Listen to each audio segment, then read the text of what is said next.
The stock market over the last 10 years has been on a tear, but like they always say, past performance does not indicate future results. And in this video, we're going to break down what the expectations are of the US stock market over the next 10 years, citing and sourcing different articles from Vanguard, Morningstar, and more. Thanks for tuning in.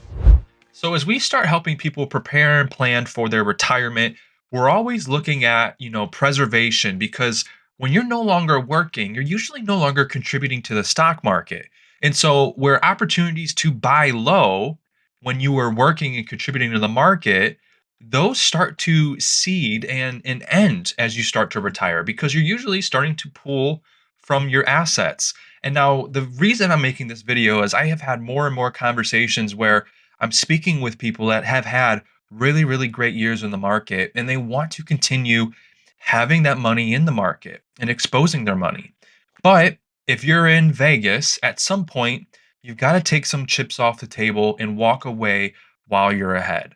So, what are the top firms saying?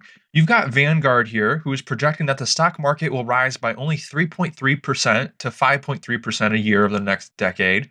Morningstar sees US stocks gaining about 5.2% a year, and Goldman Sachs forecasts the broad S&P 500 index will gain only 3% per year. Those numbers aren't just outliers, a roundup of all market prognostications finds that no one is really projecting annual returns higher than 6.7 for the US stock market in the next 10 years. Now, this is drastically different than what we've seen the last 10 years, right? The last 10 years, based on the exact dates that you pull, it's been about 12 to maybe 14% returns, which has been great.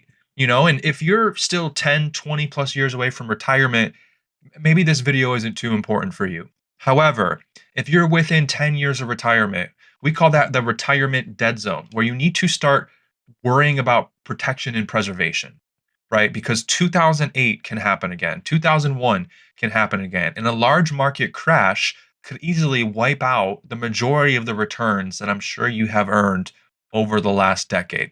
So, as you're getting closer and closer to retirement, consider reallocating some of your money, taking some of the losses, and putting it into safer options like bonds, fixed securities, or maybe even using and utilizing the right type of annuities. Now, if that's something that you need help with, that is what we prioritize and specialize in helping our clients with. Are safe options so that they can conserve and preserve their money. If you need help and you want to sit down for a one-on-one retirement income consultation, feel free to click on the link below or go to thewealthacademy.com and book a meeting from there. We'll see you guys soon.